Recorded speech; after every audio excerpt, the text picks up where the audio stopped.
بنیادی بات جو ہم نے چیف جسٹس صاحب کے سامنے رکھی وہ یہ تھی کہ اس وقت ملک میں عملاً آئین اور قانون جو ہیں وہ ختم ہو چکے ہیں. کتاب میں تو لکھے ہوئے ہیں، کتاب ہے آئین پاکستان، مختلف قوانین ہیں، لیکن ایک سیکشن 144 144 لگا دیتا ہے ڈپٹی کمشنر، تو آپ کے جو بنیادی حقوق ہیں، آرٹیکل 15 کہتا ہے کہ آپ سڑک پہ چل سکتے ہیں، آرٹیکل 17 کہتا ہے کہ آپ اکٹھے ہو سکتے ہیں، یہ آپ کا بنیادی حق ہے، آرٹیکل 19 کہتا ہے آپ آواز بلند کر سکتے ہیں، ان تمام حقوق کو جرم بنا دیا جاتا ہے.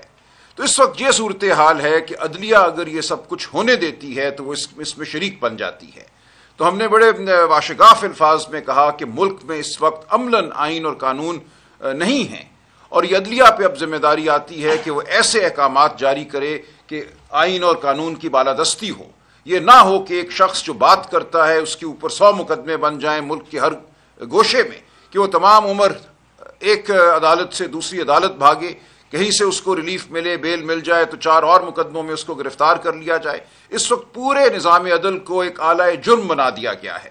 جب تک ہم اس کا تدارک نہیں کرتے، اور یہ سپریم کورٹ ہی نے کرنا ہے، سپریم کورٹ کو وہ فیصلے کرنے ہوں گے جہاں لوگوں کو گرفتاری سے بچایا جائے، بار بار کی گرفتاری سے بچایا جائے، جہاں ایک شخص پہ اگر 100 مقدمے بن رہے ہیں تو عدالت دیکھے اور پوچھے کہ یہ کیا ہو رہا ہے، کیا اس شخص کو ایک نشانہ بنایا جا رہا ہے اس کے سیاسی خیالات کی وجہ سے، اس کی سیاسی پوزیشن کی وجہ سے. تو اس وقت ہمارے سامنے یہ ایک سر عام نظام عدل کو استعمال کیا جا رہا ہے ایک اعلی کار کے طور سے. اگر عدلیہ اس میں مداخلت نہیں کرتی تو پھر پاکستان کی عوام بالکل اپنے ہاتھ میں لینے پہ مجبور ہیں تمام معاملات کو. اسی لیے ہم پھر سیاسی جد و جہد کی جانب بڑھتے ہیں. سیاسی جد و جہد ہمیں واحد راستہ نظر آتی ہے، کیونکہ عدالتوں سے ہمیں اب تک وہ ریلیف نہیں ملی جو ہم سمجھتے ہیں ہمیں ملنی چاہیے. عمران خان کو وہ ریلیف نہیں ملی. ہم یہ واشگاف الفاظ میں بات کر کے آئے ہیں کہ یہ آپ پہ لازم ہے کہ آپ آئین اور قانون کو عملاً اس ملک میں نافذ کریں.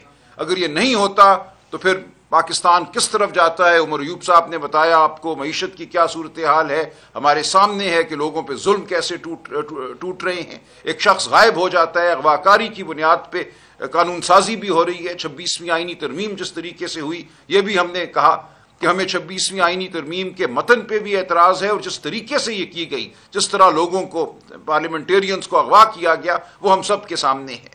تو یہ پورا ماحول ایسا ہے جو کسی سے ڈھکا چھپا نہیں ہے، اور چیف جسٹس صاحب سے بھی ڈھکا چھپا نہیں ہے. ہم آج بڑے واضح الفاظ میں یہ بات ان کے سامنے رکھ کر آئے ہیں. اب ہم دیکھیں گے کہ کیا عمل ہوتا ہے، کس طرح اس صورتحال کو بہتر بنایا جاتا ہے.